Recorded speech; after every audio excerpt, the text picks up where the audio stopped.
And one of the number one rules in America when it comes to acquiring wealth goes like this. The rule is only the white man can profit from pain. Only the white man can profit from pain. So if you're black or brown, you can make money in America. You can prosper in America. You can get rich in America. But whatever you decide to do, it better be positive. Because if one person is harmed, you will be destroyed. This movie's bullshit. It's very frustrating to me to even have to talk about this because, there's never. And Kathryn Bigelow, she's made flop movies that cost $100 million, right? But now she's in this lane where where she's trying to tell the truth. I mean, it started with K-9 the Widowmaker, which was a huge failure. But then she teamed up with Mark Bowl, and they did The Hurt Locker, and they did Zero Dark 30, and now Detroit, which is purporting to be an actual reenactment based on facts about the Algiers Motel incident. Now, the thing about this, and there's a very famous book. I mean, maybe you can speak about the book a little bit, Charles. But all these things happen. There's a great book made in '68 about it, and but the author, in the sensitivity of the issue, he said that he's not going to take $1 from the profits of this book. He just wanted the facts to be known, and he would never sell the story to the movie. So, in the process of making Detroit, they actually did their own independent research. They talked to a few of the surviving people. Now there's a lot of information that's in this book that turns up almost verbatim in the movie Detroit. So I suspect there's going to be some errors in omission or somebody going to get some money over to John Hershey's estate. But, I guess what I want to do in this segment is just sort of go through the movie, almost verbatim and sort of like point out some of the things that stick out, and point out some of the tricknology in the film, because I think it's problematic. I mean, my main problem with the film is that you're exploiting black people, you're profiting off of pain, and that if let's say a black director, almost like they say in the movie, if it was the other way around, would you stand for it?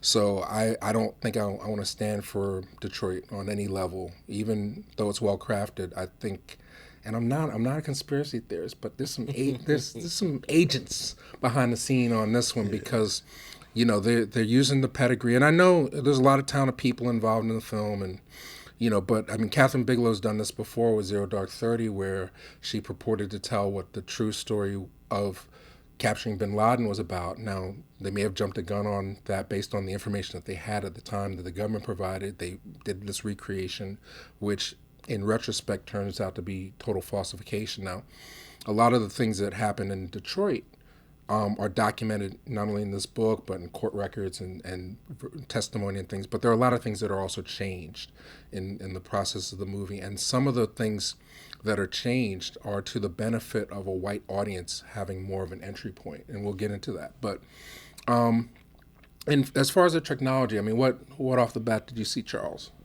And then maybe you can comment on it, Mitch. Well, did you want to go first? No, you're good. Okay. First of all, when I saw the trailer, when we discussed this some time ago, when I saw the trailer, I said, Mike, okay, this looks like, because the title was Detroit, I said, this looks like the Algiers Motel incident that they're bringing to the screen.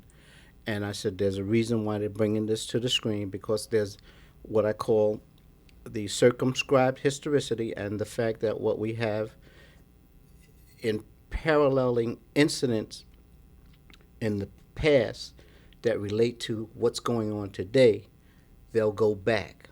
They'll rather deal with what's happening today with that historical distance. They'll go in the past. So seeing it today confirmed that, and reading about what made Miss Bigelow interested when the writer came to her and said, this incident here just shows you how nothing's changed for black victims of police brutality. It's still there.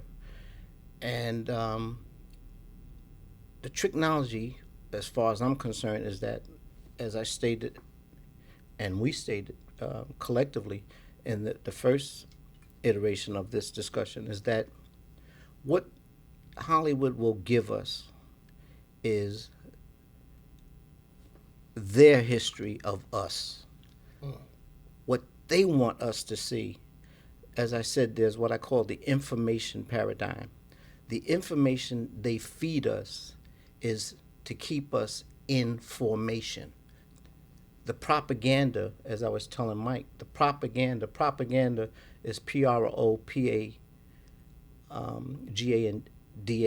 but I see it as propaganda, Propaganda,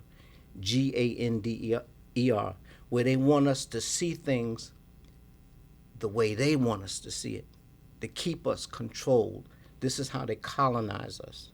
So instead of seeing how this incident resulted in violent protests, where some people always want to describe it as riots, this was our rebellion. This was our saying, enough's enough, and we're gonna go from we shall overcome to burn, baby, burn. We've had enough of this nonsense. Notice how you didn't get much of one thing leading to the other. All we saw was black men being shot down, white women who had the audacity to associate with black men being humiliated and debased because of that association.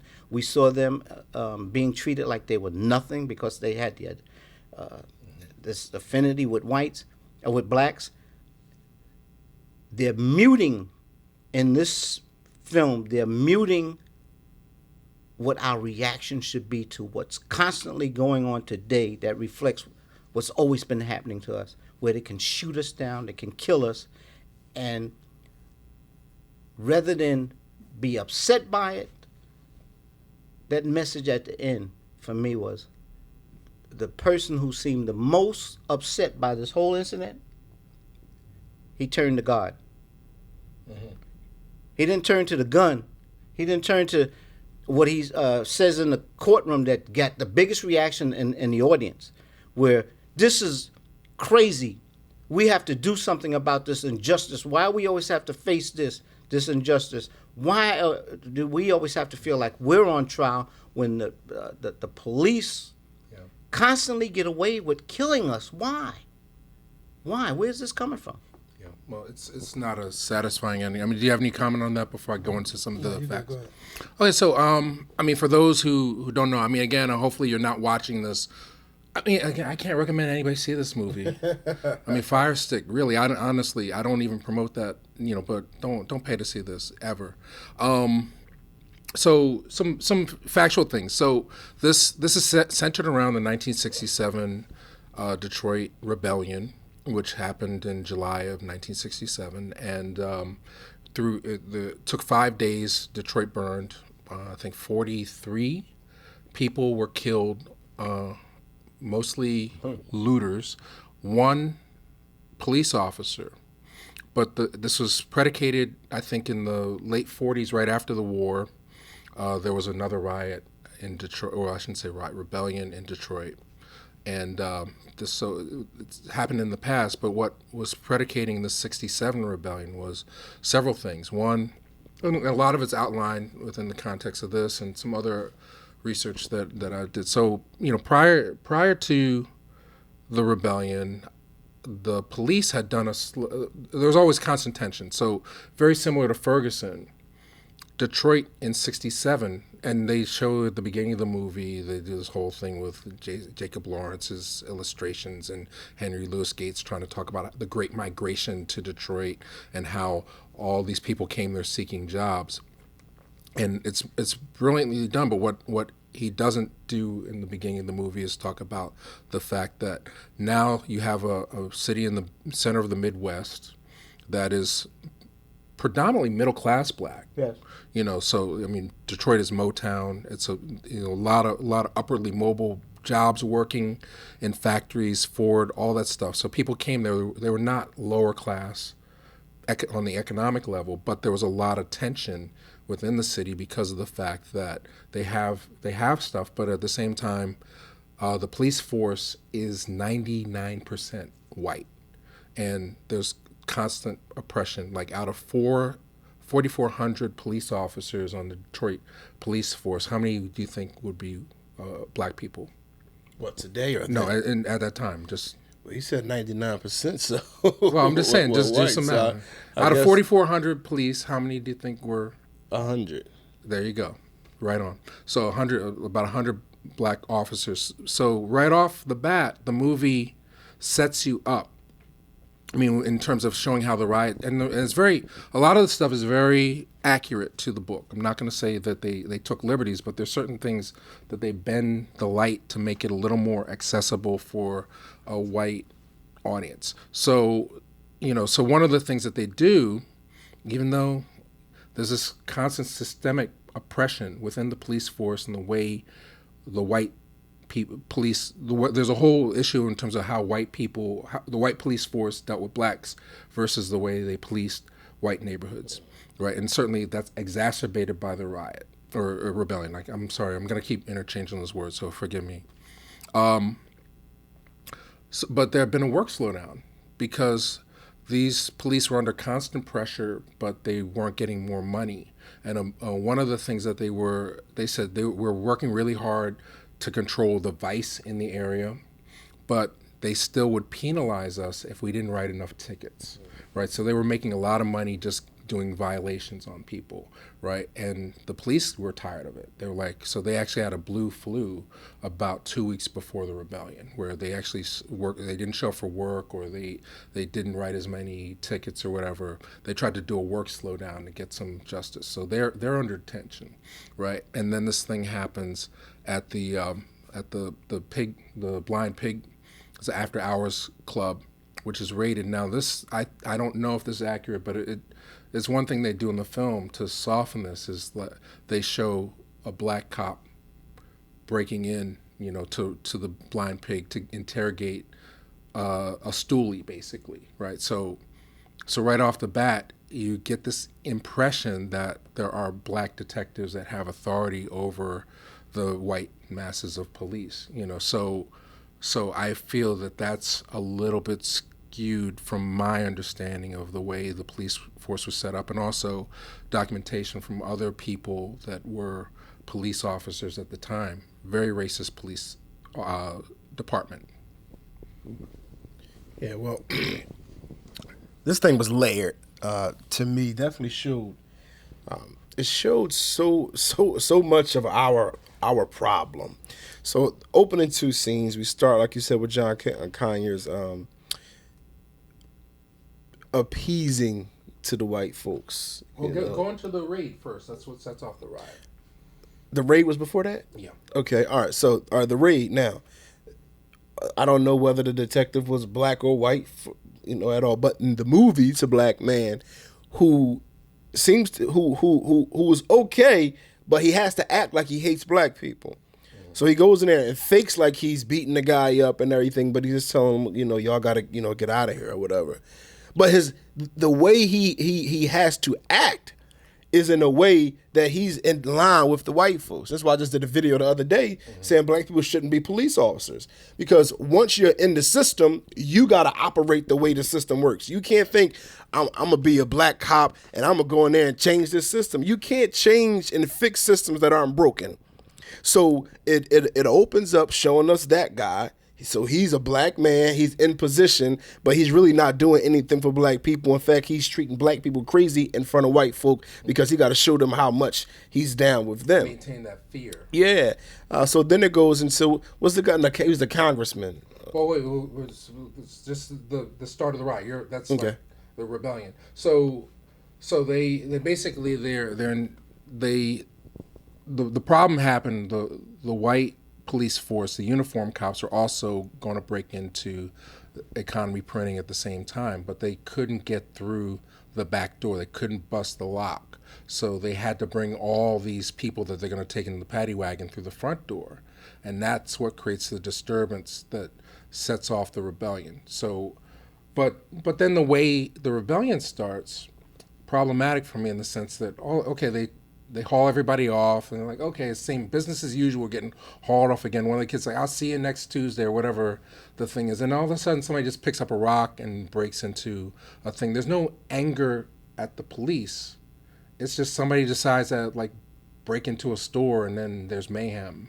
And that's when you get into, I think, the perspective of when you're talking about a rebellion between law and order and rebellion, a lot of that is less about protection of lives or respect for life and more about protecting property. I mean, basically everybody that's, even when we get to John Boyega's character, Dismuke, he's called in to protect the store. So I think that's a key factor of wanting to destroy property, is because the mainstream society sees property as being more valuable than life, especially black life. Any thoughts on?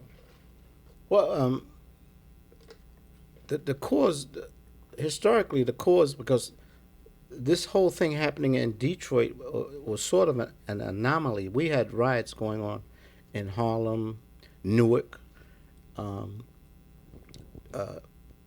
different cities where during this period in time it was explosive. And that's when we talked about the Kerner Commission, where they wanted to find out why are blacks so angry, what's causing all of this, you know what I mean? And this is something they really want to get at the root and cause of it. I mean, they even had Daniel Patrick Moynihan. He came when he was at Harvard, MIT, to give his discussion on why blacks were prone to riot, because you can only push people so far. But that's what I'm saying is missing in this film. You're seeing just the victimization, but you don't really see the reaction, and you're not seeing it expressed to a large degree that people have had it and they're not going to take it anymore. You know what I mean? If they do anything with how this America became America, that was about revolting against the British system. These guys who were revolutionaries, rebels, they were fighting against King George and his tyranny, his taxation without representation. But they were heroic, you know what I mean? But all through this movie, we're hearing about these people. They don't know anything but how to riot and how to destroy things. They're no good and whatnot. But they want to mute the fact that they're constantly being brutalized. And like I say, we're not getting the movies that show there's a reason why they can kill us and get away with it. The court, none of these cops are ever found guilty. Well, there's some more information for you guys. So, reading the book, one of the things that John Hershey points out in the book is that television had a great deal to do with this change. That the invention of television allowed, first off, in 1967, very, virtually no, outside of I Spy, there were no black people on TV on a regular basis. You have Bill Cosby. And the fights. Yeah. So you had suddenly, people had TVs in their homes and they're being exposed and programmed to sort of a white middle class value system. And one of the things that he points out in the book is it's being, the advertisements, it's like white women telling you what to buy or how to live. And that's the beginning of that aspirational thing that we're at now, where people, they suddenly want these things. So when the rebellion happens, they're breaking into stores and they're taking whatever they want, and there's a sense of freedom to it. And also, one of the things Conyers talks about, there's an interview with Conyers that the Detroit TV station put up. He didn't feel that this rebellion was a race riot. He said there were just as many white people looting and robbing and stuff as black folks. And there's a shot in the movie where they show a white woman walking around with a TV. But the depiction of the rebellion is a little crazy because it's almost like, well, what are the rules? Okay, so we're 3 days into this thing and there's still like transistor radios sitting in the store, and then the police are driving by, and all you have to do is like duck in the window and act like you're a mannequin, and they're not going to stop you. But then if you're running with a bag of groceries, they got every right to shoot you in the back. I mean, so the staging, while for the most part is done well, I think it's also laughable, and it's a little problematic for me the way. I mean, it works really well, cinematography, where they match the actual documentary footage with the match was great with their actual new footage, but also it's very random because it's sort of like, again, you think you're going to be watching a movie that's sort of giving you a docudrama of the rebellion, and then all of a sudden it takes this left turn into Horrorville. But yeah, I mean, so when people see things and they can't have them, how's the poem? What happens to a dream deferred? Yeah, like a raisin in the sun. But when you said this movie, I was anxious to hear what you had to say, because you said you can't wait for me to see it because you were very disturbed by this film. Yeah, absolutely. Yeah. And I know a lot of times when I'm reacting to a lot of these movies, everybody's saying, well, make your own movie, man. You're always complaining, you know what I mean? You're sort of being a wet blanket. But the thing is, when you give an attempt at analyzing something from, I mean, this thing here deserves, I think, thumbs down. Why some people are touting it, that I have my suspicions about that. You know what I mean? It's problematic. But the thing is, I'm tired of these kind of movies, man. Like I said, I want to see, and they always say, the movies we do not get are movies showing black organization, black reaction in a positive way. Things like what you're trying to discuss, Mitch, what you want to do, how you want to raise the consciousness, where we can be about our own liberation if we have a right mindset about doing things. Mm-hmm. You know what? This movie, to me, really, it shows me how much they know us, and they know how we're going to respond. So we got a scene where they are all up against a wall, and the cop is telling them to pray. Mm-hmm. We killing y'all. We whipping y'all ass. Beg for your life. And your response is to pray. Now, I'm a man of faith, but I don't believe when you are under these kind of circumstances that prayer is what we should be doing. At least prayer for change. We should be praying for, or Lord, what's the direction that you want us to do to actually go out there and do something? In his book, Black Christian Nationalism, Reverend Albert Clegg, it talks about the uprisings. But what he began to talk about was very interesting to me, was organizing uprisings or riots or whatever you might want to call them. He called them uprisings. He said, you burn stuff down and you loot, but there's no direction. There's no expected outcome. If we're going to do something like this, we need to come together and figure out, what it is we're going to do. Are we going to burn down every store that's not black owned? And so we can say, y'all can get the hell out of our neighborhoods, and we only going to support these black stores that's here now. If you're going to riot, don't just throw rocks at the cops. Kill a couple cops. Tell them we don't want no more white cops in our neighborhood. Okay. Got to have some kind of expected. That gets into the Conyers thing. So, I mean, you're saying that you say how well they know us. I think, honestly, I do have some suspicions about why they would spend $30 million to tell this particular story. I'm not completely naive, but just being devil's advocate, giving everybody the benefit of the doubt that people were like on the up and up, and they wanted to really honestly say something about what's going on in the world and affect change. And let's just go from on that level.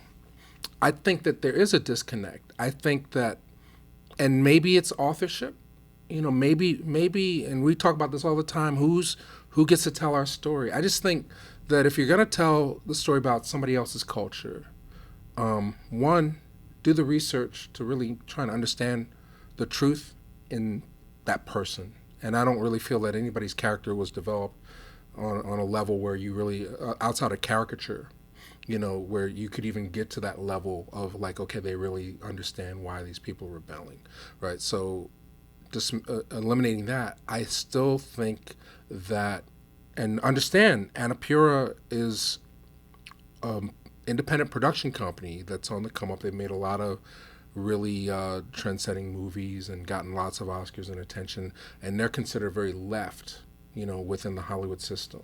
Their whole business model is to finance movies by auteurs, artists that otherwise wouldn't get made, and give them the best treatment. So just but it's also billionaires. It's funded by a woman who's the daughter of the founder of Oracle. He's a multi-billionaire. He's worth $500 billion, right? So I think that alone informs the fact that, you're not going to understand why people rebel with the need to destroy their own property. So that goes into the scene with Conyers, where he's standing on top of the car, and he's saying, please, people, this is not the answer. Burning down your own property is not the solution to this. Go home. Go watch TV. So what are your thoughts? King called rioting the voice of the voiceless. It's the way people who have no power, and civic power, no political power, is how they respond to things, and they get some kind of reaction. But the thing is, I had a thought. Something I had just said. Oh, when you said that the production, the other thing that was fascinating, I said a Harper's Ferry production. Yeah, that's code. Yeah. The production company is called Harper's Ferry Production. Well, there's a couple of things. If we can push through, there's a couple of things I'll point out in the movie that I thought were very interesting. But I mean, we're talking about, you wanted to say something about the Conyers scene, so I wanted to get to that. Oh yeah, well that just coinciding with the black detective, it was just showing us being against ourselves and not being out there for our own best self-interest, and the black people who are in position to have some kind of voice or have some kind of power aren't using it. And they're using their position to dissipate, how we're feeling about being unjustly treated. He says to them, change ain't gonna happen overnight. Well, I don't want to wait. I'm not with all that. It's gonna take 10, 20 years for somebody to treat me right. Mm-hmm. No. Change. If we respond right, Marcus Garvey said, if we change our minds today, we can change our condition tomorrow. So if we again continue to riot with a cause, we forced them to treat us right, But we got to come together. But that scene, it just, when I heard him say that, change ain't gonna come, in a day, it just bothered me that so many of our people who are in position think that's okay. What that reminds me of, in the film, you had the John Boyega character, what's his name, Desmukes, who was a security person, and he came with a great alacrity to try to keep the brother from letting his mouth get his ass in trouble. And the brother reacted like, you're Tom and all this kind of stuff. But what I was going to say is, we have a number of people, like when Obama became president, a lot of people were expecting a lot of things to happen for blacks. And they said what happens is you may get a different complexion, but you're going to get the same direction. The system. Yeah, the system is going to dissipate, to use your word, or it's going to negate what a lot of blacks want to do in terms of being on the inside to help. But they're not black anymore. They become blue. They have, if a quick anecdote, I had some police come in and brutalize me. They put me cornered me in a room, and I said, well, we can discuss this here or at the police station. And just as I got up, they jumped on me, and they hit me in certain ways where it's not to leave scars, right? So about 6, 7 white cops. So I just relaxed my body. I said, I'm not going to put up any kind of resistance. I just relaxed my body. So when I came out, my neck was all messed up. When I came into the hallway of my house, there was one black cop. And I looked at him. I said, you know this is wrong. You know what they did. He looked at me, and you could see he was frustrated. But he said, shut the hell up and get the hell on out of here. And so you had Conyers who was saying, don't burn your own property down. We've heard that before. You had a lot of people who said, why are they burning their own stores down and things like this? But people, when they're upset, we always hear about black on black crime. We don't hear about white on white crime. We always hear about black riots, but they never make a big deal out of if your team wins the World Series. Look how these suckers react. Yeah, they riot for no reason.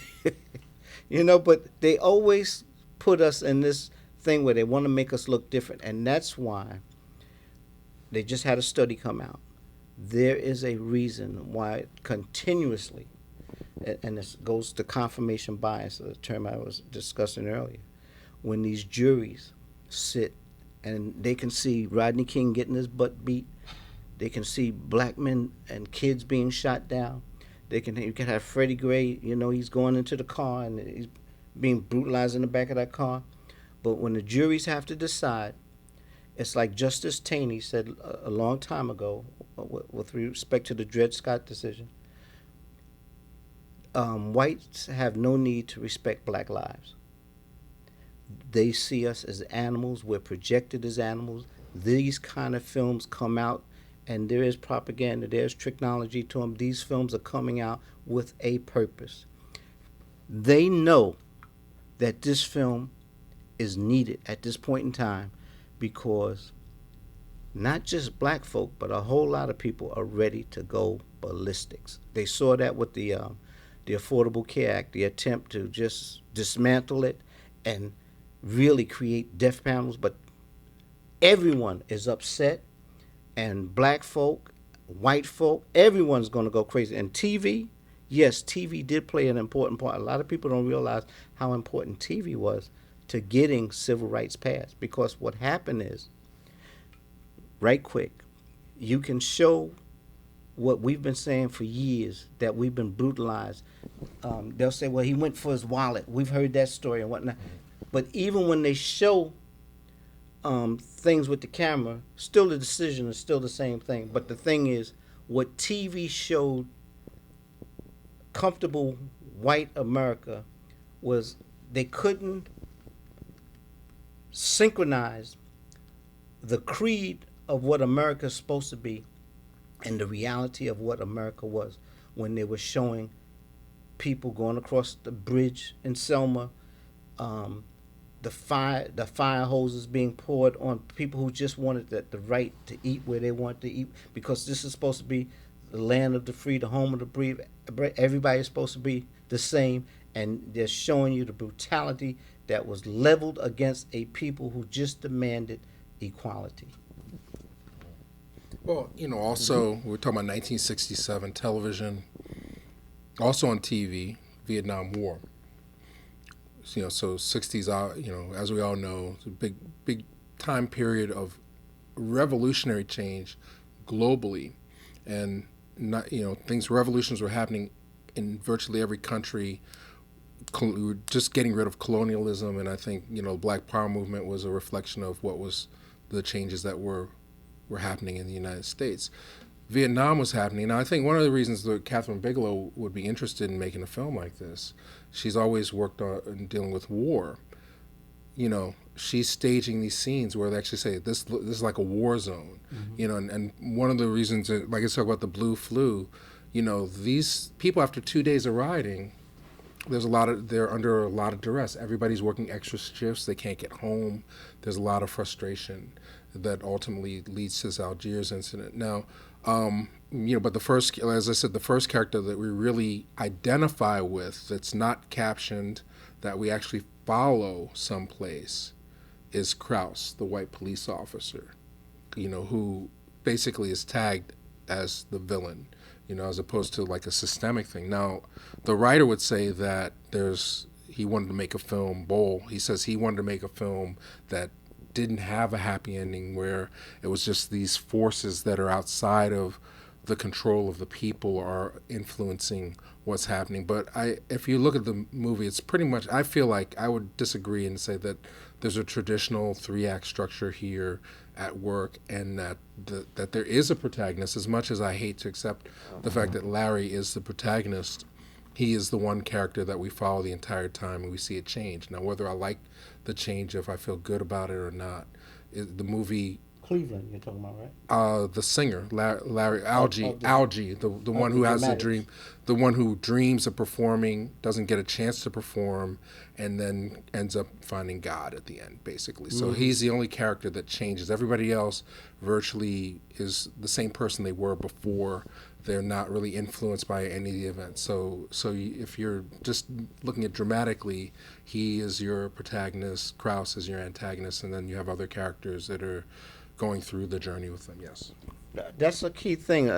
That's why I'm saying the way this film is structured, where we have the Cleveland character, where he just can't go along with his fellows, because initially he was the one who wanted to be a singer more than anyone else, right? But then when he had the most talent and the most talent, yes, most They promise. do that a lot in these movies. Yes, but what happens is now he's destitute because he can't go along with this.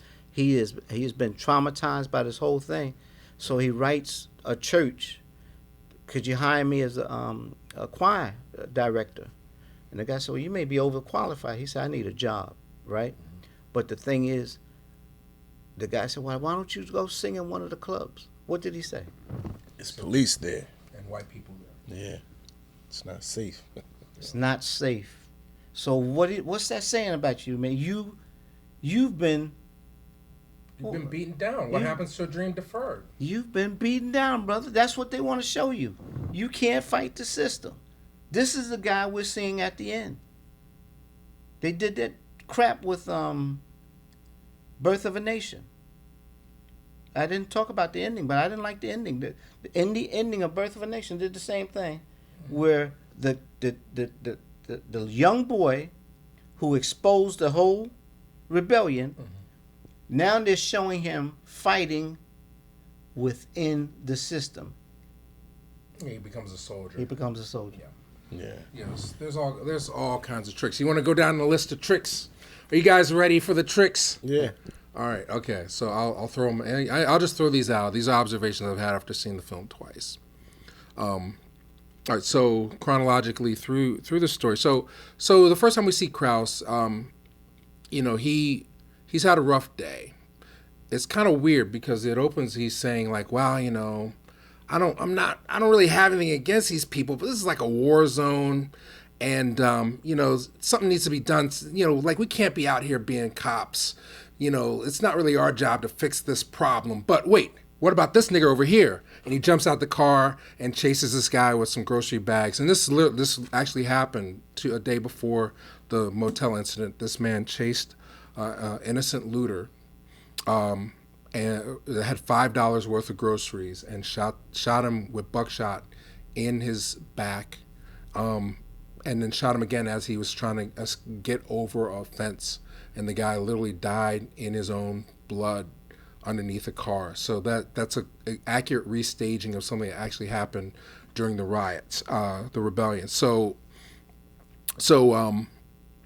you have that dichotomy, I guess, in the sense that he's just doing his job, and then he's called in. He's like, "Well, what did you want me to do? I had to stop him." It's like, well, he's running away. You shouldn't be shooting these motherfuckers. Mm-hmm. So with groceries.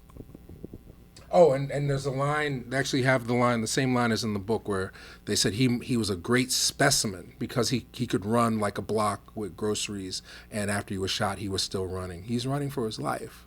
But that's actually taken right from the book.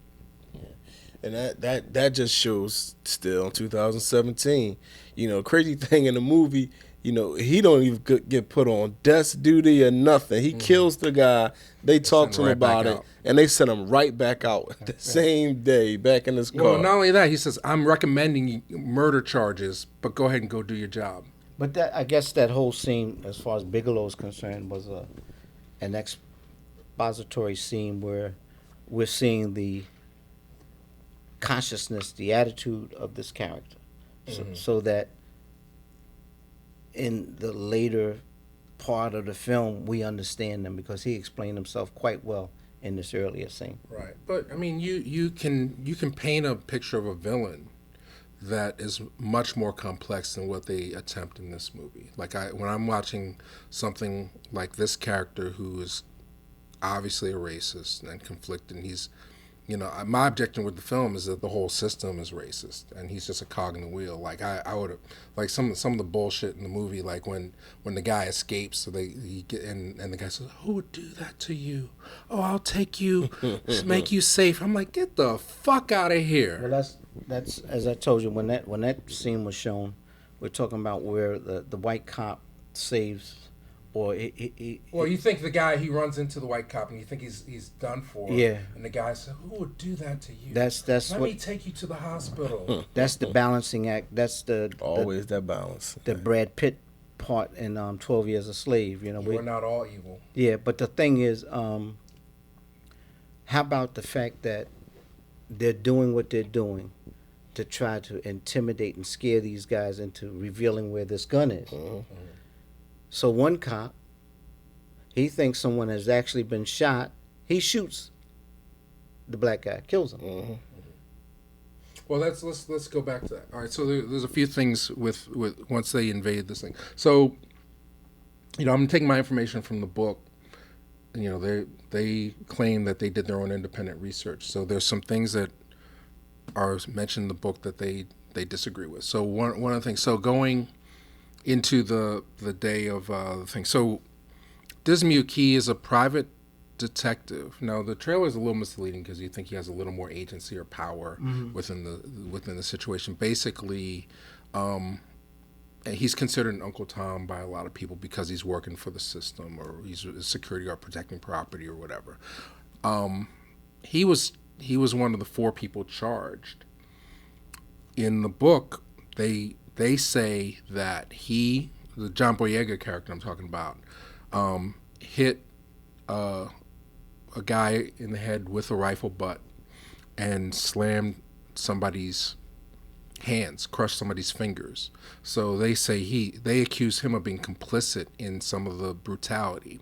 And he wasn't charged with murder, he was charged with felonious assault. And he ended up getting off. So one thing that the movie omits that the book claims is that he was just as brutal as the police, the white police in the movie. So, but Dismuke is a consultant on the film. So, actually, what also this presents is you had 4 different agencies where there was no synchronization of strategy, because we had the state police. You had Dismuke, who was a security person, and black. National Guard, and then you had the state police. Yeah. So what also this book? I mean, what's better? If you're interested in the story, I say seek out the book. One thing it does before it even gets into the incident, and it's a little sketchy compared to what the movie talks about. It talks and interviews all 3 officers that were charged, talk about how they became police officers, and really paint a picture of who they were. Talk to the parents of the victims and what these kids were, and really just humanize them. I think that's the one thing that's really lacking from this film is any sense of humanity, and that's really where I have a problem with it. But so the Disney character is slightly different in the movie than in the book. Also, one thing that they omit that's very important, in my opinion, is that the second day of the riots, a white police officer was killed by a sniper. So that automatically increased the tension within the force. So that elevates the whole situation in the sense that when they sense that there's sniper fire coming from the Algiers, there's a desperate need to try and correct that. Did the little girl get shot when they shot out the window? They never. You know what? That's the way I was going to go and mention that scene. Yeah, they never went Because back to that. me, I felt Bigelow was stealing a scene from Selma. Yeah, a little bit of the four little girls there, but no repercussion. Right. It just kind of happened. Everybody's like, "Oh no, I felt exploited." You know, the little girl she wants to look out the window to see what's happening. Sniper! Yeah. Just one life gone. Oh. And no, I mean, Hollywood movies do that all the freaking time. Like, that's one thing I hate about Hollywood movies. Like, they'll kill 50 people of color and then they'll go in slow motion when it's a white person gonna die. Before I forget, I just want to say, Mitch, Mike, you know, I pay attention to the comments from the viewers, and I see, like, for this type of film, a couple of our viewers said, man, they would never tolerate producing a film where whites are victims the way they show us. Yeah. Well, I mean, that's a good point. I mean, could Lee Daniels get away with making Schindler's List? You know, could Ava DuVernay do Helter Skelter? In what way are you saying? Like I'm saying, like if no, I mean, granted, Kathryn Bigelow, this is her MO. This is how she makes her films, right? I'm just glad she didn't do Emmett Till. Like, if I had to sit through the level of brutality that they showed in this film with the Emmett Till story, I would have to go to her house, seriously. But I mean, as Paul Mooney says, black on black crime is okay, right? It's okay for you to profit off of our pain, but when it's the other way around, Black on is it black tolerated? crime and white on black crime. White on black crime, yeah. So it's okay for you. Like, this guy, he didn't take a dime for putting this book out. He gave all the profits to charity. But this movie, they're going for Oscars on this, and This is what I want to see, Mike. I want to see, because a lot of times they can soup up the hype. They can hype a film. Mm-hmm. I want to see what I don't think this film is going to do well with the black audience. I don't think it's intended to do well. Right, and as you said, you think it was made for white guilt. Well, I think there's a certain. I mean, we're talking about before it opens. I think I don't know how many theaters is opening, and I mean, this is the kind of movie. It started at 100% Rotten Tomatoes, right? This is definitely an Oscar push. What? Movie. It started. Now it's around 96%. So they're definitely, the pedigree of the film, the talent involved. It's the first movie distributed by Annapurna Pictures. They're putting all their cards on this thing winning Oscars. They're souping it up. I think blacks have had enough of this. Maybe a certain class of blacks may want to see this nonsense. But personally, the brothers and sisters who have had enough of this nonsense, they're not going to want to see this garbage. You know what I was really trying to figure out with Des Mutes was, why did he even go down there? He's protecting a store. He hears shot. Oh, they shooting at cops. I gotta go protect these white cops. Like, well, all right. So going back into the story, so one of the character I love the most, it's a horror film. They killed my favorite guy off first, which was the guy from Straight Outta Compton who played Easy. Like, Carl, he I guess instigated the situation, because they have this whole scene where he was just sort of like being rebellious, and he pulls out a cap gun, and he's making a statement about the way they're being treated. And that was the first time, and that's like 30 minutes into the movie, that was the first time like my ears actually popped up to say, oh wow, this is kind of interesting. Before that, there's a lot of stuff that I honestly could have fallen asleep on, because it's like, where's this thing going? But once he comes out, he's like a spark.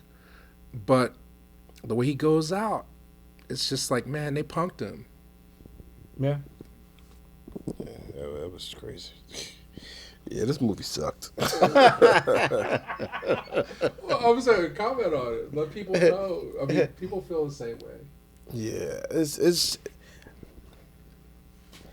Yeah, man.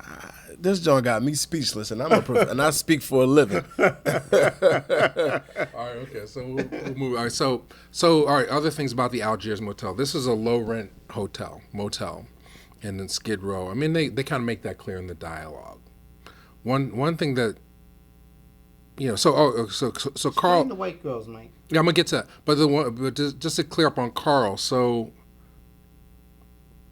they never found a gun.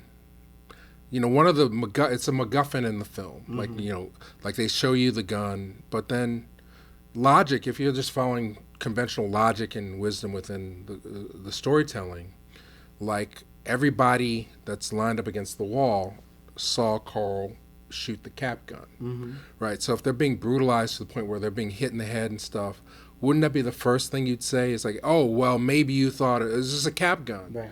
That'd be the first thing. So why the defiance on that level? Mm-hmm. I don't know what's going on. So that's a huge hole in the writing that really makes the movie not work on a logic level. Would And you if agree? I'm not mistaken, wasn't this whole incident initiated by there was a rumor of a killing? No, there was a call that there was shots fired. They thought it was from the Algiers. Right. So, in the testimony, the girls said after 20 minutes of being interrogated and brutalized, one of them said, "Oh, I think the dead guy had a cap gun or starter pistol," but they never found the starter pistol. There was no evidence that there was a thing of a starter pistol. When Hershey talks to the survivors, one of them says that that's what happened, and then somebody else says, well, maybe he's just pulling your leg, so there's no clear indication to this day of whether there was actually any kind of gun or a cap gun. They said that after 20 minutes you would say anything to spare your life, and the fact that the gun was never found points more to the fact, and we'll talk about the white girls now, that these police, in their sense of authority, were frustrated having to work all these extra hours when they get a call to the motel room and they find these two white hookers in a hotel room with black people. It was enough to incense them and make them torture and kill 3 people. That's really what the story is. Do you think Bigelow was using some brutality against the white girls as sort of a catharsis for what we kept seeing blacks being victimized? Or because as the cop says, oh, you think you're going to get a pass because you're white? Well, I would say 2 things on that. I mean, so your 3Ds are in effect on that. So the first time I saw the movie, I said, oh, wow, she's got a pass to show these white women being tortured because she's a white woman, right? And I thought it was artifice, but the reality is that the police did pull this woman's clothing off, okay, and they were lined up against a wall. They did take people into rooms and shoot into the wall or into the floor, but to give the impression that they had killed them to try and get these people to talk. Mm-hmm. And one person didn't get the memo and actually killed one of the people. All that is true. That's what happened. And when that person was killed, they tried to get out of Dodge, but eventually within a couple of days, all the truth came out. And these people, they went to trial. They basically got off because all their confessions and testimony were thrown out. All that's true. And these people went on to work as security guards and all this other stuff. So all the factual information is true. Now, where we talk about the Tricknology in the film, the depiction of these 2 white women that happen to be guests at the hotel is a little suspect based on the information that I have. So, I mean, because they keep hinting at the fact that they were hoes or prostitutes. Right, but they also make it seem as if they've never really done it, or that, so basically they introduce these characters by saying, oh, well, there we go, we're all out of money. I guess we're going to have to date these black guys. It's like, well, giving it away, it doesn't make any sense. We can charge money. So they're making it seem as if they're brand new to prostitution. But my understanding from reading the book is that I think it's the Carl character. Correct me, I could be wrong on that. But when they testified, they said they were getting money from their parents, spending thousands of dollars getting money from their parents, but they happened to be staying at the hotel. But they also had a relationship with Carl where he was providing the money whenever they needed. So also... And they kept throwing the word pimp out. Yeah, also, and this is definitely a low-grade prostitute hotel. These are not... Now, the singing group, they happened to go there. They said that they had a few $100s in their pockets between them from performing, and the bus stopped. They couldn't go any further. They decided, hey, we may as well just hang out during the riots at the Algiers. It's $11 a night. We can stay here for 5 days. And a couple people left. A couple people decided to stay because the room was paid for. They're all teenagers, and it was sort of like a way of being away from home and just sort of chilling, and things went bad. But these prostitutes... now there's no indication that prior to the incident that they were arrested for prostitution, but certainly after the incident, all the survivors experienced their form of harassment from the police. And within the book, there is indication of at least 2 police reports, one on each of the white girls, that they were caught for prostitution, like bringing people back to Algiers, soliciting prostitution, and being arrested for prostitution. So these, even though there's a whole scene in the movie which is, I assure you, I was brought up good. These people, I'm a judge's daughter or something. Yeah. So they clean that. Well, you can talk to how they do that. Yeah. That's a trick. Go talk. Well, I mean, they always want to. That's what I was telling you about with the heart of gold. With the 3Ds. Is denigration, devastation, or destruction. So with respect to these 2 white girls involved with these black boys, they're going to denigrate their characters. They're going to make it look like they're prostitutes. We're not going to have no classy white girls associated with no brothers. Right, and also these police are picking on the lowest possible people. I mean, it's not Skid Row per se, but it's not. These are people that they can terrorize and brutalize on a daily basis and not suffer any real repercussion. This is not a middle class situation. But what does the book say about the last guy that was killed? Aubrey. Yeah. They don't have a lot. I mean, it's the way it's depicted in the movie. I mean, they basically say he was a bigger guy. He was a little slow, he was slow, but because of his size, his friends liked to have him around because he could beat people up for them, but he was very soft-spoken. He didn't talk a lot, and he had some aspirations, but his family felt that his friends were taking advantage of him. So I guess he was sort of like a hanger-on in a sense. I'm talking about surrounding how he actually was killed. It's sketchy, but one thing that's very clear in the book and the autopsy reports, Kathryn Bigelow could have gone much rougher in terms of the depiction of how these people were tortured and brutalized. So Carl, they blew his genitals off with the shotgun, right? So they don't show that in the movie at all. They just show he's shot in the back, but in reality, after he was dead, they shot his genitals off. The same with Aubrey, So. And I think the soldier character that Anthony Mackie was... Aubrey, I think, was the last guy. Yeah, he was also... it's either the soldier or Aubrey, but one of them was hit so hard with the butt of the rifle. I think it was Aubrey, yeah. Aubrey was pleading for his life. They hit him so hard with the butt of the rifle that the butt of the rifle broke, and his eye was virtually knocked out of his socket, and he apologized. I'm sorry I broke your gun. And they still shot him, blew his balls off, all this kind of stuff, right? So, and one thing that they sort of show a little bit of, when the guy shoots him with the revolver, they blew his arm halfway off. remember an incident, Mitch, Mike, that happened? You said that the victim was apologizing, right? Mm-hmm. Remember not too long ago, a cop stops a guy in the car, shoots him, and the black victim is apologizing because he didn't go for his wallet the right way or something. Remember that?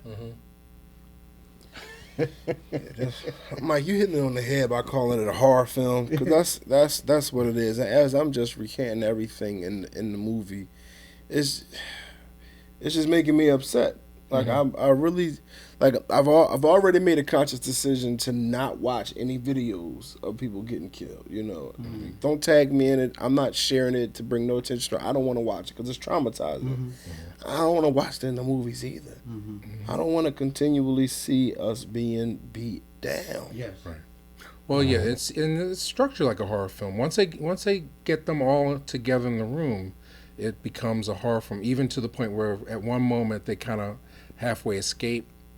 You know, that's right out of watching a traditional, like, you know, horror movie of today, like role playing game. I got a question for you, the two of you, my M brothers.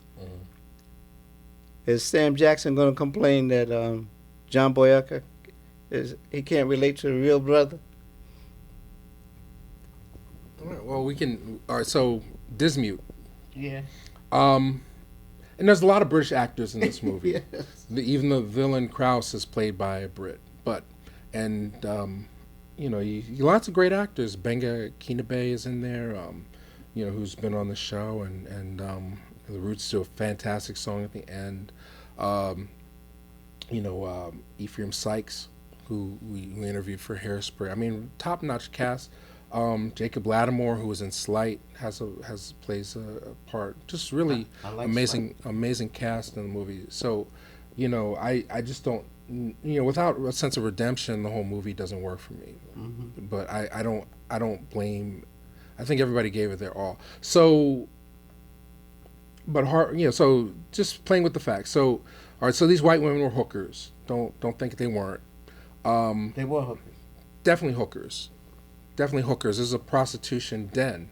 You know, after the incident, they tried to shut down all the motels there.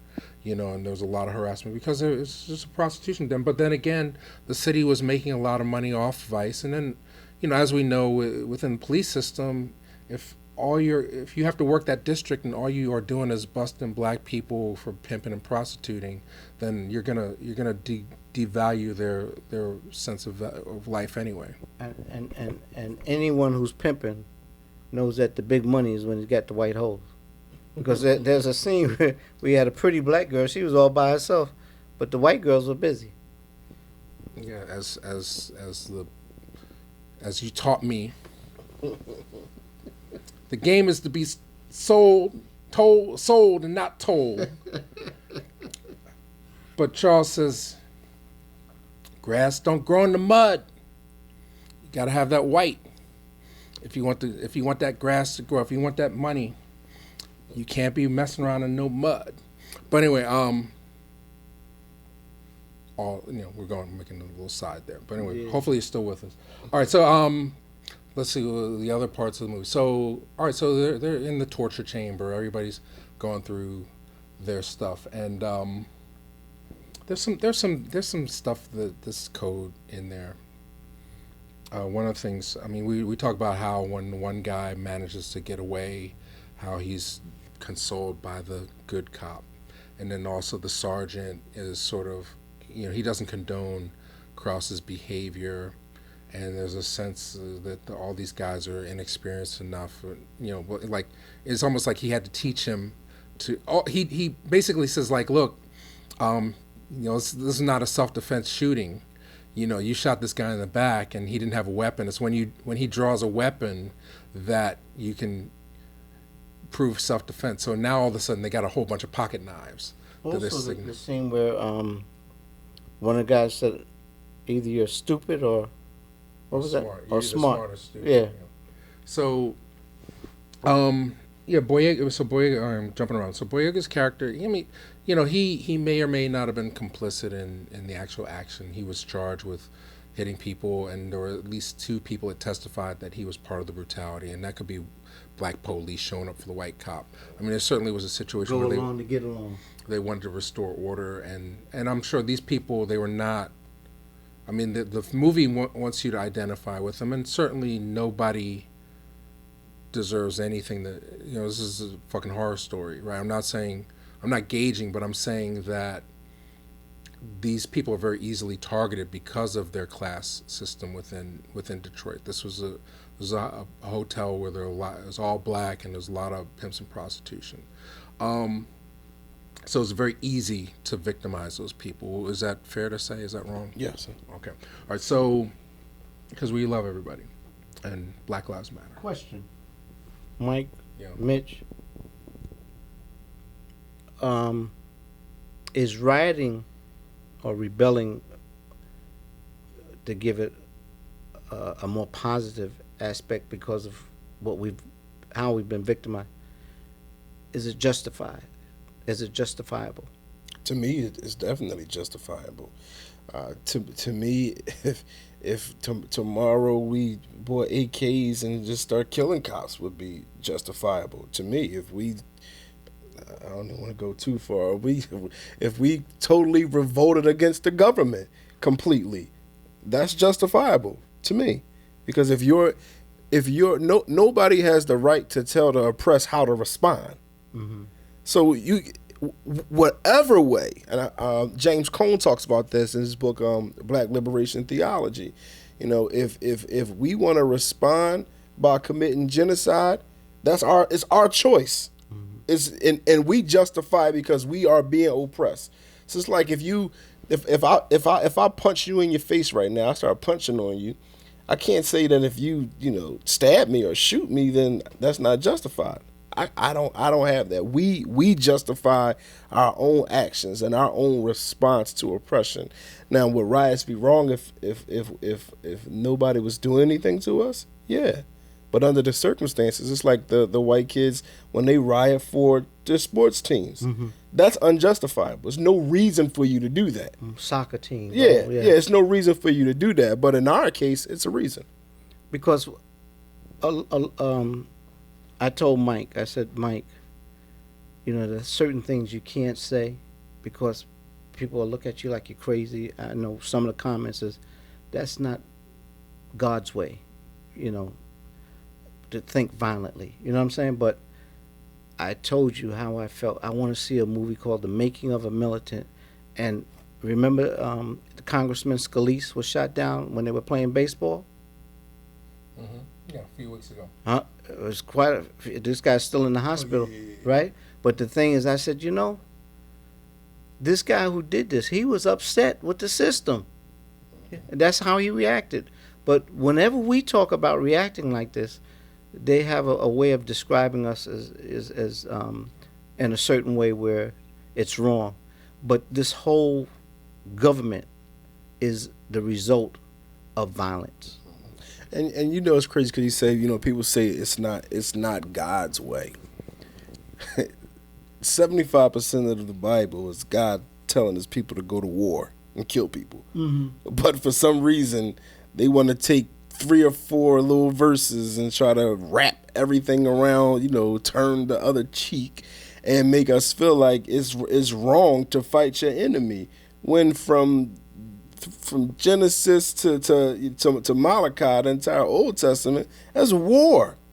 And he telling them, kill babe, make sure these people are extinct. This is how far he's going, with the kill everything that pisses against the wall, he said. Mm-hmm. So how is it not God's way? So that's what made Nat Turner dangerous. Exactly. Well, all right. So I feel like we're winding it down, but a couple of things that I noticed in terms of code and Tricknology. I just wanted to get your reaction to. So, fast forward. There's a scene where Benga Kinabe, who plays the father of Aubrey, is called into work, and he's in denial. And this is actually verbatim from the book, where he actually doesn't believe that his son's been killed, and then they convince him to go down to the morgue. Now, one of the things that happens in the book is that I think it's Aubrey's father actually goes to the crime scene and talks to people and gets all the details. And he's one of the first people to really leak it so that the news people get the story. But if I'm not mistaken, I'm just, off the top of my head. But one of the fathers of the victims did that. But so there's a scene where I don't know if she's a nurse or a mortician. And so first time we actually see a white woman who speaks in the film that's not a prostitute. And she's sitting there, not necessarily consoling I kind of missed that. I didn't really not hear what necessarily she said. consoling him, but and she has a very distinct look where her hair and her facial features and her body are very similar to what the director Kathryn Bigelow looks like, in my opinion. Like almost like an avatar for Kathryn Bigelow. And she's saying, they're outside the mortuary, and she's talking about her kids. Oh, I have I think it's two or three kids, 12, and they're boys. And and I can't control them, these boys, these white boys, my little cavemen. Did that stick out to you at all? I didn't even notice She said, I my know little you reacted caveman. to that, the caveman. And comment. both times I saw it, I said, why is this scene here? Why would she relate to her three sons as cavemen and not controllable yet? What, in a movie that is so deliberate, that's not a random choice of words or dialogue to me. And why would this person resemble so strongly what the director is about? What is the symbolism there? Well, the whole thing is she's white, her boys are white, and Kathryn Bigelow, if we're talking about coded messaging, this film, with all the negativity we've brought up about the film, I think Kathryn Bigelow is saying that blacks are being victimized by cavemen who can't be controlled. Okay, I was just checking in on that. So there's some code in there. There's what other pieces of code are floating around in that movie? When This Cleveland character turning to the church. Yeah, I was gonna get to that, but before that, he gets a letter. Like his sister says, "You got a letter? It's from the government, right?" And you're thinking maybe it's a draft notice or something. It turns out to be a summons, and inside the summons, there's a bus ticket, right? So there's a whole little sequence where you actually see him leaving town, but then you never see him make the decision to come back. But then next thing you know, he's testifying. So I thought that was weird. You don't get to see his choices. How about the scene with the elderly parents, where they're pretty much immune to this whole thing, you know what I mean? Where the father, he just can't believe it. He won't accept it. But the older black, they're like, it is what it is. That's our reality in this society. That everyone can look forward to a fateful kismet, a destiny that's prosperous, it's hopeful, but too many of our young black men in particular, they have no sense of hope. All right, other code, like everybody, when you see similar faces, and a lot of faces you see, and people get typecast or whatever, you see their legacy, like within films. One of my, Girls Trip, it's already at 100 million, so we're not even going to go there. But next week it'll hit 100 million. But so it bothers me. Somebody that is used to seeing Queen Latifah and Jada in a certain more dignified role, it's a little disconcerting for me to see them just having fun and being ignorant. But Anthony Mackie, he's been in a ton of movies, and he's made a lot of interesting statements over the years in terms of his relationship to race and things like that. He's the most recognizable, most accomplished black actor in the entire film. So he gives a weight and resonance to it. He plays the returning Vietnam veteran. One thing that's different in the book, his character, they claim he was asleep in bed by himself when they brought him down for the lineup. In the movie, they have him playing cards with the white women. He's the one that's being accused of being the pimp. Right. So, I mean, in terms of the way he chooses to play the role, his level of dignity within it, and the representation of his character, do you have any thoughts? No. Mackey's been around. You know, he's candidly said some off the wall stuff, but he's someone who said he faults a lot of blacks for not being independent enough to make the kind of movies that will tell the stories that should be told, that they feel need to be told. And but I felt his role was on point. Yeah, well, he symbolized a lot of the returning heroes, you know, that come back from the war fighting for a country and then are treated like crap. Mm-hmm. You know, and you know, we're going to get into it. Or dismissed. You weren't even what you say you were. You probably were driving the Red Bull Express. You know what I mean? Yeah, that's not real. That's a fake card. You didn't serve. You're not a hero. And it's a movie that's devoid of black heroes, if you really want to look at it. It's like, who the fuck do you root for? Everybody's getting their balls shut off left or right. It's like, fuck, you know, the one guy I like got killed. And then, you know, what they do to him in Mudbound, we're going to have to talk about. They do that motherfucker even worse. I shouldn't curse. In Mudbound than they did in Detroit. So... Isn't Idris Elba coming out the same time as this film's? Yeah, Dark Tower's coming out soon. But all right, so we're you know, time to fight or chill or whatever. I can't wait till February and March. Black Panther and Wrinkle in Time. At least project into our imagination some heroism and some escapism. Right now, we're in the middle of an Oscar race, and it's Black Lives Don't Matter. It's really just showing how bad shit was and getting your $10, $15 for it. Again, I told you know, it's the breakdown. My film is, you know what? Get Out. I want to see if that gets Oscar nominated. Okay, well, let us hope. I mean, so you know, we covered a lot of this. I'm sure there's a few things we missed. We're just going off the top of the dome. I really appreciate you, Mitchell, hanging out with us. I mean, we do these super late sessions all the time, and we always talk. So it's not even, you know. So I appreciate you hanging with us. No problem. Any final thoughts? That movie was shitty. Left us all depressed. How did they used to do it on In Living Color? I hated it. Snaps off. Fuck no. Give it the finger. My final thoughts on it would be, this movie, it really emphasizes our need to do some things differently. We see throughout this movie the same stuff that we're doing today and still dealing with the same problems. And we got to change. We can't be marching. We can't be begging. We have to take our liberation ourselves. It's Deborah Dickinson in her book End of Blackness. She says, blacks have yet to realize that black autonomy is not whites to give, but blacks to exercise. Mm-hmm. So we have to come to the place where we're not asking anybody for anything. This is, we are equal and we're going to live equal. And that's just going to be the end of it.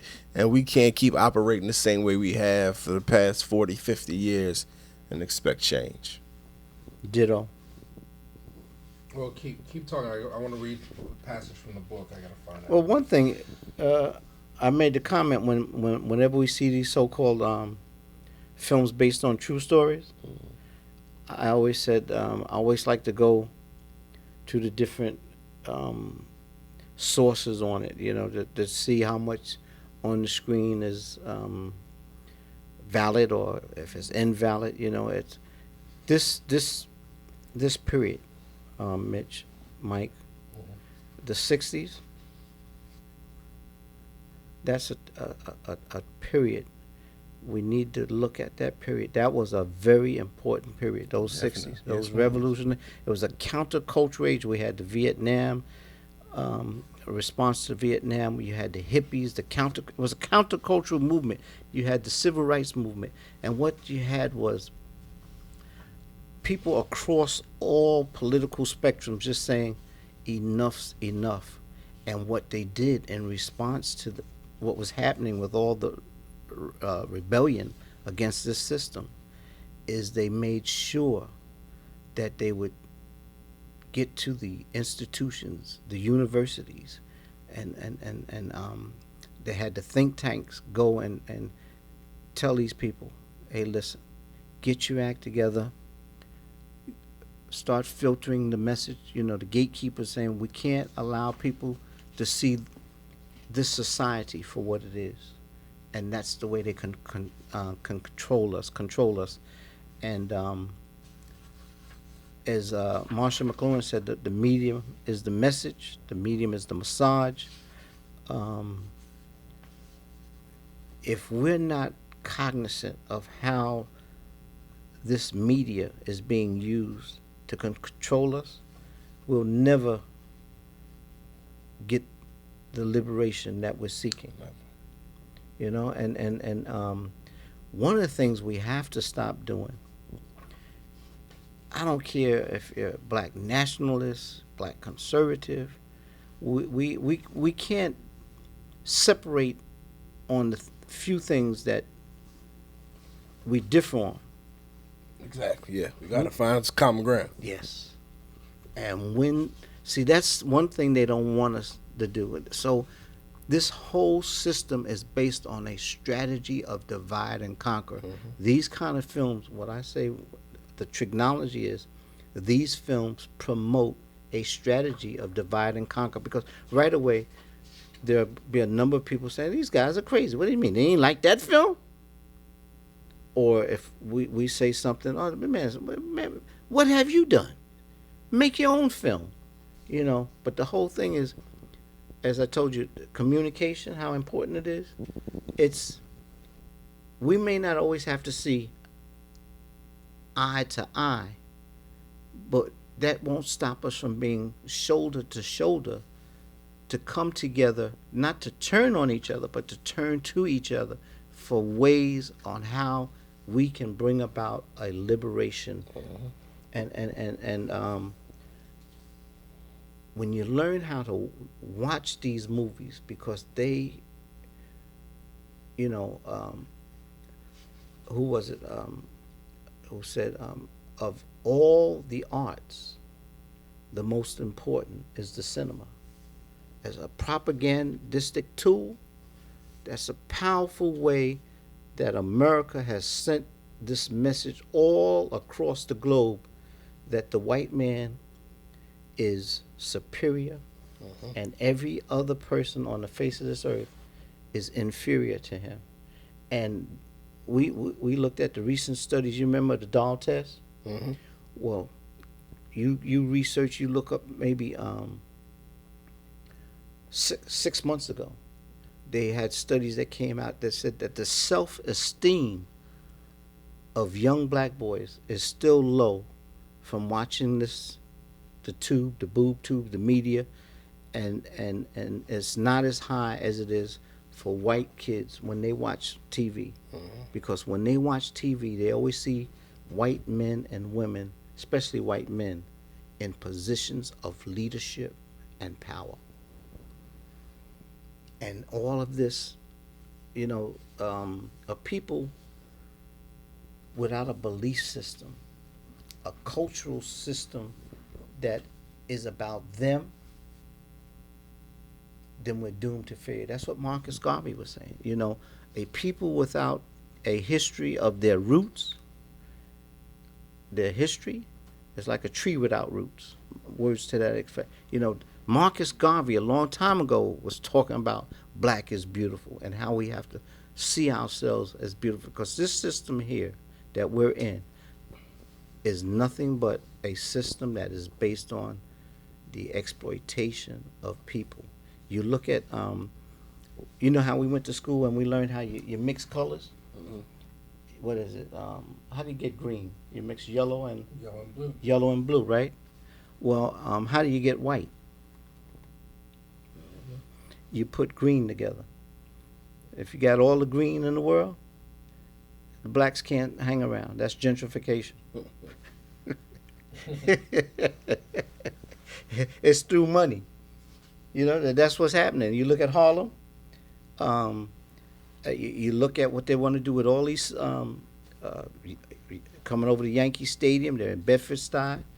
The green, they got the green. They buy the real estate, and now one of the things they're doing with this so-called gentrification, because gentrification, the term is about gentry, a high class.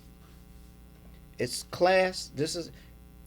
You look at the rents, and you look at, if you want property now, what have they done? What used to be rentals, what are they now? Either a condo or a co-op. How is this a condo? I actually just did a speech on gentrification.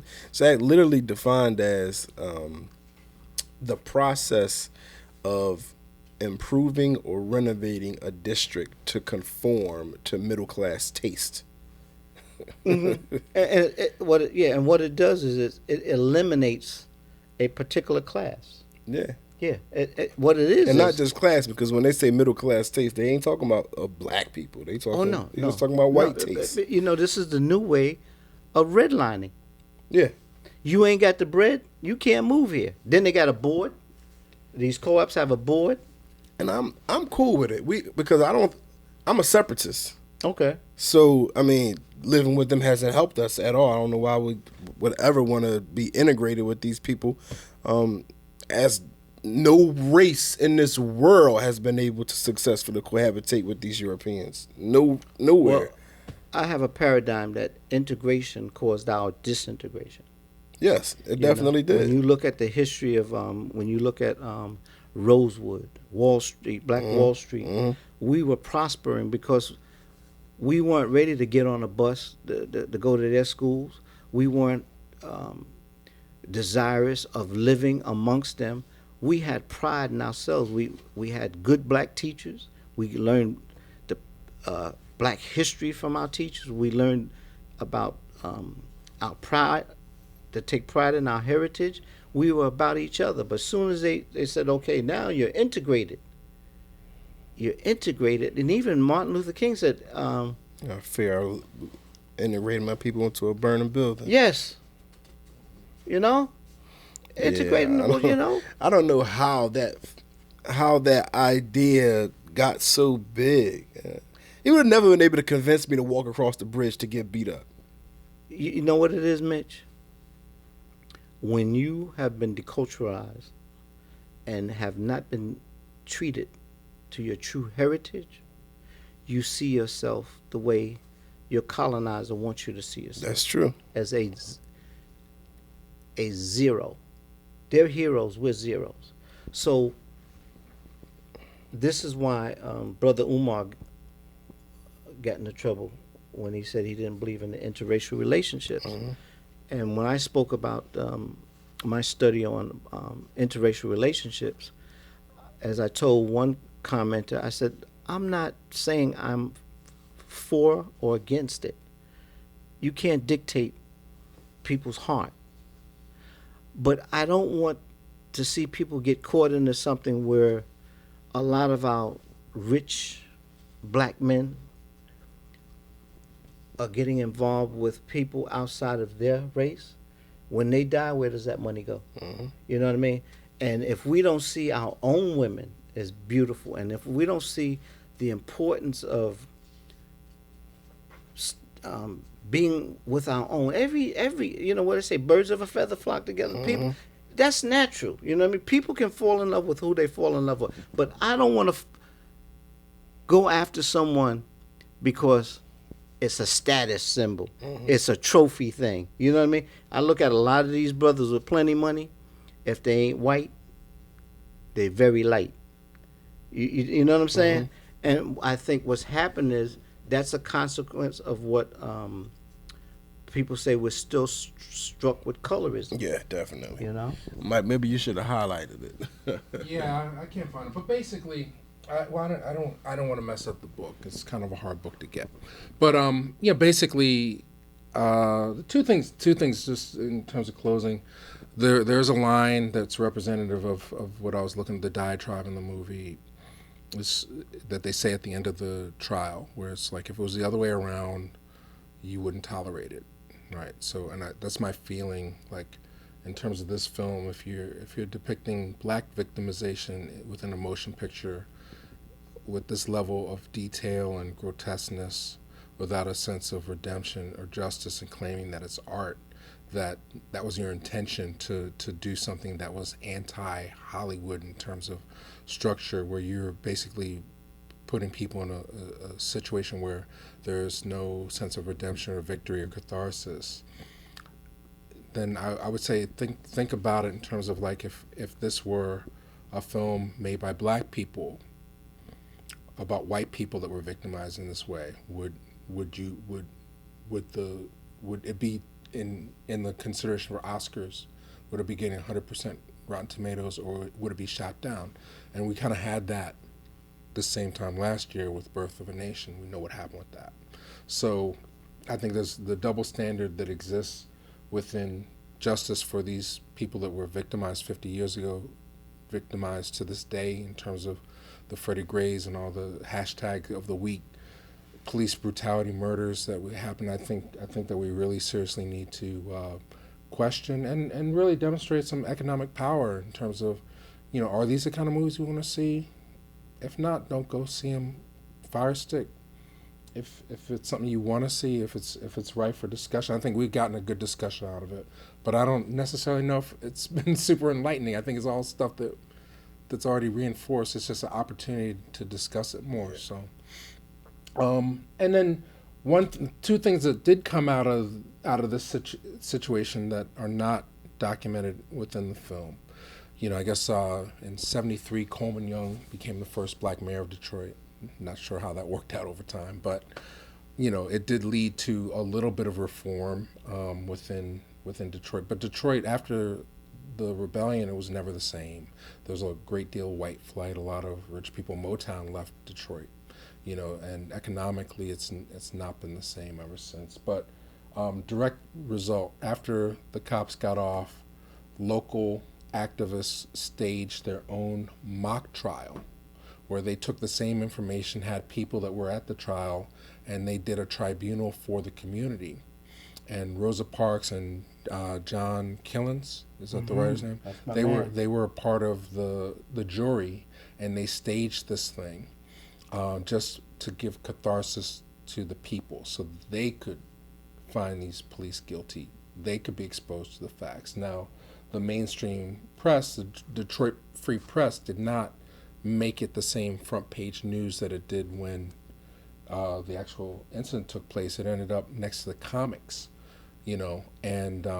but at the same time, this book, you can speak to the book. This was a major landmark book at the time it was released. So. Yeah, I remember when it came out. As soon as I saw Algiers, Algiers was a popular term, a popular name in the 60s. It was all the up-and-coming brothers who wanted to raise their consciousness. Algiers, the Battle of Algiers, the movie was big and whatnot. So you see Algiers Motel Incident. I said, I got to get this, man. This is about Algiers. But the thing is, you mentioned John Oliver Kellens. He had a book, and then we heard the thunder, and he worked with Harry Belafonte doing screenplays. This book, when it came out, it was, when I talk about the 60s and how revolutionary the 60s was, you've seen my library and the paperbacks. Oh, Mitch, the books that came out, it was a whole industry, publishing industry, that prospered, where they were bringing books out about black history. And also during the 60s, you had, as you mentioned earlier, you had the revolution that was going on in Africa. And that struck the brothers here, where we had the Pan-African movement, because it was about getting rid of the colonizer, no longer having a colonized mind. And the 60s, people needed this book and go and look at the things that were coming out. And as I told Mitch, we were discussing while you were leafing through the book, is that time, they do not want that time to happen again. And they're scared because people, right now, the news, as a result of Trump's being elected, the news media is more popular than it's been in a long time. People are up on it. They're following this guy. The country is really paying attention to what's going on politically. Yeah, and ultimately, I think that's a disappointment with this film because it's coming out at the exact right time for people to be reminded of the fact that this isn't brand new, and it really could have been planting some seeds for revolution. But it does seem like, okay, if you're going to spend $30 million to make a movie, that's not the message that they want to put out. I think Charles hit it on the head when he said they keep bringing up past stuff because they want to deal with the past instead of dealing with the present. Right. So it's easy to begin to have dialogue about what happened in 1967, but ain't nobody talking about what's going on in 2017. So they just, you know. Yeah. We don't want them talking about this, what's happening now. We don't want them to even talk about it because then they may think about how can we change this reality. Let's take them back. You know, all stories are allegory. Mark Bowl, the writer of this, he's working on his next project is about the 2016 election. I'm suspect as to what the take is going to be.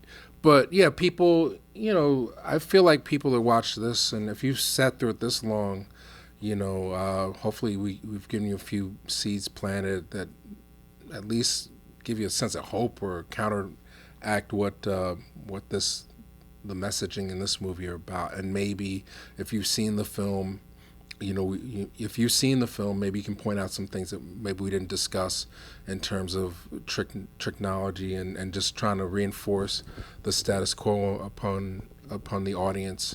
But yeah, I mean, this is a quote-unquote a movie about black people for white folks. It doesn't really have any sort of progressive ideals within it, and it's very painful because you're watching people being tortured and victimized physically, and it's not even nearly as bad as what really happened. There was no sense of justice within the whole situation, and again, you know, put this amount of attention and money and resources into. There's really very few to this day, until Wrinkle in Time and Black Panther. There's, you know, very few black film directors get $30 million to do anything. So the fact that Kathryn Bigelow, no matter how difficult it was to raise that money, spent $30 million on this, and there are black filmmakers out there that have other stories that might be a little more uplifting, or even how many movies could you make for $30 million? You know, like if you took the average budget for, like if you Get Out was $5 million. So what's the trade-off? We could have 6 Get Outs for 1 Detroit, you know? So that's all I have. I mean, I really appreciate you guys, and No problem. you know, the revolution will not be televised. All right, so as in closing, stay in school. Don't do drugs. Only you can prevent forest fires. And the mind is a terrible thing to waste. Remember that.